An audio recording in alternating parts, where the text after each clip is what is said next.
अस्सलाम वालेकुम रहमतुल्लाहि व बरकातहू। प्यारे बच्चों, आज हम जमात पंजुम मज़मून उर्दू के हिस्से कवायद से सवालिया जुमले और फजाइया जुमले इसके बारे में मज़ीद मालूमात हासिल करेंगे। यहाँ पर मैं कुछ जुमले पढ़ूंगी, इनके लहजे पर गौर कीजिए। कहाँ है शेर? तुम कहाँ थे? कैसे तकलीफ फरमाई? इसके अलावा भी हम बहुत से ऐसे जुमले सुनते हैं, जैसे तुम कब पैदा हुए? तुम्हारा नाम क्या है? तुम्हारे शहर का नाम क्या है? वगैरह। इन जुमलों से मालूम होता है कि इनमें कोई सवाल किया गया है, इसलिए इन्हें सवालिया जुमले कहते हैं। ऐसे जुमलों के आखिर में सवालिया निशान लगाते हैं, जैसा कि हम इससे पहले देखें कि कहाँ है शेर, कैसे तकलीफ फरमाई।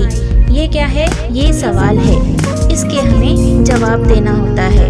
इसी तरह जब हम इन्हें लिखते हैं तो इसके आगे निशान लगाते हैं, वो सवालिया निशान रहता है। जिस जुमले में सवाल किया जाता है उसके आखिर में सवालिया निशान लगाते हैं। अब हम आगे देखेंगे। यहाँ पर मैं कुछ जुमले पढ़ूंगी, इन जुमलों के लहजे को भी आपको गौर से सुनना है।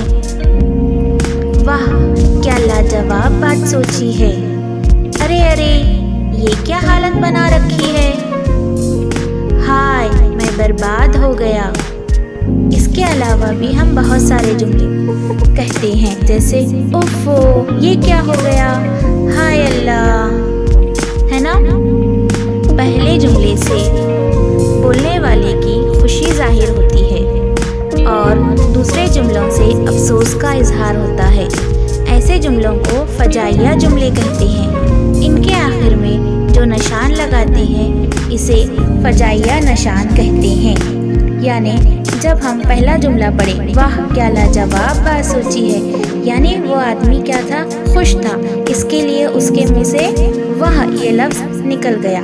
दूसरे जुमले में अरे अरे ये क्या हालत बना रखी है, अरे अरे ये क्या है, अफसोस है। जब हम कहते हैं या अल्लाह, ये भी क्या है, अफसोस है।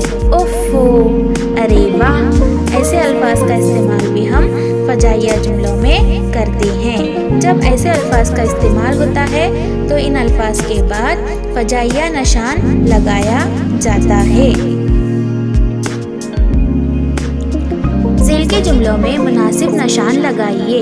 यहाँ पर कुछ जुमले दिए गए हैं, आपको उन्हें पढ़ना है और उनके आगे मुनासिब निशान लगाना है। जैसे अरे वाह आप कब आए?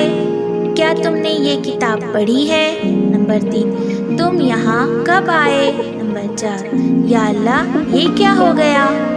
इन जुमलों में तुम्हें देखना है कि क्या सवाल है या फिर कोई अफसोस वाला जुमला है या बहुत ज़्यादा खुशी वाला जुमला है। वो हिसाब से तुमको सवालिया निशान या फजाइया निशान इनका इस्तेमाल करना होगा।